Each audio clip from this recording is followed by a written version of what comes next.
বন্ধুরা, আজকে আপনাদের ডায়াবেটিসের একটা খুব গুরুত্বপূর্ণ লক্ষণ বলবো। যারা অনেকদিন ধরে ভুগছেন, আমাদের চেম্বারে যখন আসে আমরা তাদের বলি প্রেয়ারের ভঙ্গিমায় দাঁড়ান, মানে ঠাকুর দেবতা ভগবানকে আমরা যে নমস্কার করি এরকম ভাবে করুন। বয়স্কদের ক্ষেত্রে বা অনেক সময় অল্প বয়সীদের ক্ষেত্রে যে হাতটা যে জোড়া করছে এরকম জোড়া হয় না। অনেক সময় হাতটা এরকম ফাঁক হয়ে গেছে, মানে আঙুল দুটো লেগেছে কিন্তু হাতের তালু দুটো জোড়া লাগছে না, এরকম ফাঁক থাকছে একটু এই মাঝে, এইরকম। আবার জোর করতে বললে এই যে মিলিয়ে যাবে তখন হাতের আঙুলগুলো মেলাতে বা এরকম জোড়া লাগাতে বেশ কষ্ট হচ্ছে। বন্ধুরা, ডায়াবেটিসে এই লক্ষণটিকে বলা হয় স্টিফ হ্যান্ড সিনড্রোম। কিন্তু কেন হয় এটা? হাতের আঙ্গুলগুলো সোজা করতে পারছে না বা দু হাত জোড়া করলেও পুরো তালু পুরোপুরি মিলছে না, কেন? এটা কি কালে বাত হচ্ছে না বয়সের সমস্যা? না, এই যে বললাম ডায়াবেটিসের একটা খুব গুরুত্বপূর্ণ লক্ষণ, যারা অনেক ধরে ভুগছেন বা এখনো ঠিকমতো ধরা পড়ে যায়নি তাদের ক্ষেত্রেও এটাকে বলা হয় ডায়াবেটিক স্টিফ হ্যান্ড সিনড্রোম। মূল কথাটা হলো ডায়াবেটিস দীর্ঘদিন ভেতরে অনিয়ন্ত্রিত থাকলে বা যারা ওষুধ খাচ্ছেন ঠিক মতো নিয়ন্ত্রণ হচ্ছে না, তাদের শরীরে অতিরিক্ত গ্লুকোজ শুধু রক্তেই থাকে না।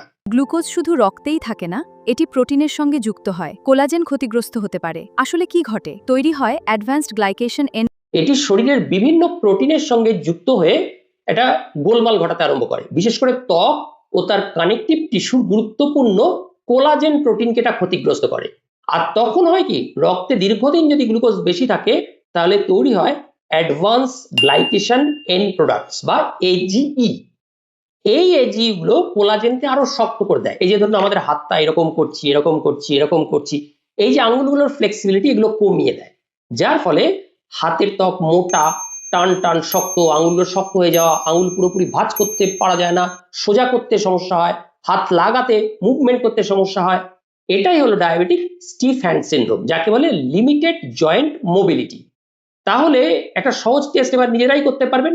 একসঙ্গে দুই হাতের তালু জোড়া করুন, যেন প্রার্থনা করছেন। যদি দু হাতের তালু এরকম ফাঁক না থাকে, একে অপরের সঙ্গে পুরোপুরি লেগে থাকে, তাহলে আপনার এখন এটি আরম্ভ হয়নি।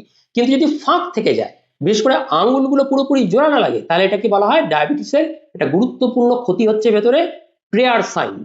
তবে এই টেস্ট দেখেই আপনি নিজে নিজে আবার ডায়াগনোসিস করে বসবেন না যে আপনি ডায়াবেটিস আক্রান্ত। এটা বাত থেকে হতে পারে বা কোলাজেন টিস্যুটাইট ডিসঅর্ডার থেকে হতে পারে। তবে বিষয়টি কেন গুরুত্বপূর্ণ? কারণ হাতের স্টিফনেস কখনো কখনো দীর্ঘদিনের ডায়াবেটিস রিলেটেড ইস্যু যে ভেতরে চলছে তার চেঞ্জের একটা ইন্ডিকেশন। ডায়াবেটিসে এছাড়া ফ্রোজেন শোল্ডার, এই ঘাড়ে বা হাত তুলতে পারে না, ট্রিগার ফিঙ্গার, কার্পাল টানেল, হাতের এই জায়গায় খুব অসহ্য ব্যথা হয়, তো হাতটা এরকম মানে লক হয়ে যায় আঙ্গুলগুলো, এগুলো সমস্যা হয়। তাই ডায়াবেটিস শুধু সুগার বাড়ায় না, কখনো কখনো ধীরে ধীরে আপনার হাতের ফ্লেক্সিবিলিটিও কমিয়ে দিতে পারে।